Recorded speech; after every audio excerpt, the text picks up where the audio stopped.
You know, a lot of people that we talk to or hear from they're not necessarily trainers, but they end up in that job of doing training. What are the fundamentals, do you think, for someone to learn how to do that, just good enough to make it work? I actually came up with several models for learning that anybody can apply. One of them is you've got to pay attention to C.O.R.E, C-O-R-E, closers, openers, revisitors, and energizers. So, and I combine that with 90-28. Adults, we know from research, can listen with understanding for 90 minutes. They can only listen with retention for 20 minutes, and we need to involve them every 8 minutes.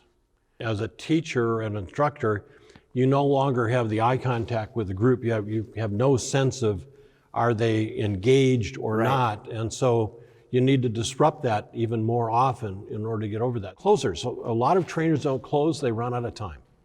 Whoop, that's all we have time for. Thanks for coming. Please be sure to fill out your evaluation form. Because if people don't think about how they're going to use what they've learned in the class, they're not going to get a chance to think about when they get back to the job. At the beginning of the day, I'm going to have an opener because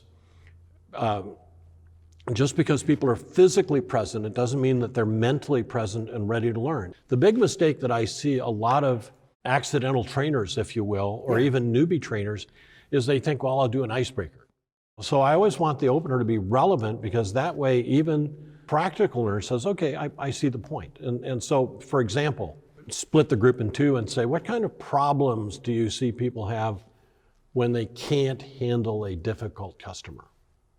And the other half is working on what happens when you do handle a difficult customer successfully.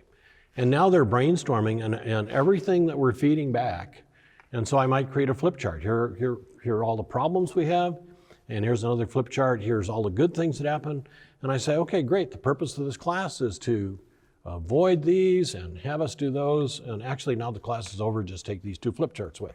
And then people kind of laugh. But the people that are more practical go, okay, now I see what the class is about, and it's going to be useful. And because otherwise they walk out and because we remember first things best, they go, well, we started with a stupid game, and then that's what's in the forefront of their mind. So C.O.R.E, review, and I actually use the word revisit, because review is when the instructor does it again. Revisit is when the participants are doing it themselves. We know that if people are exposed to an idea one time, at the end of 30 days, they retain less than 10%.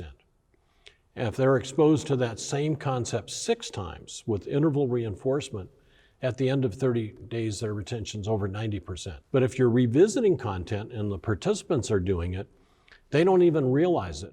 And I think that it really gets back to, are you involving the audience? So, I mean, first of all, do they see the content as valuable? This is really going to help me. And I believe the purpose of training is for people to leave impressed with themselves, not intimidated by the instructor.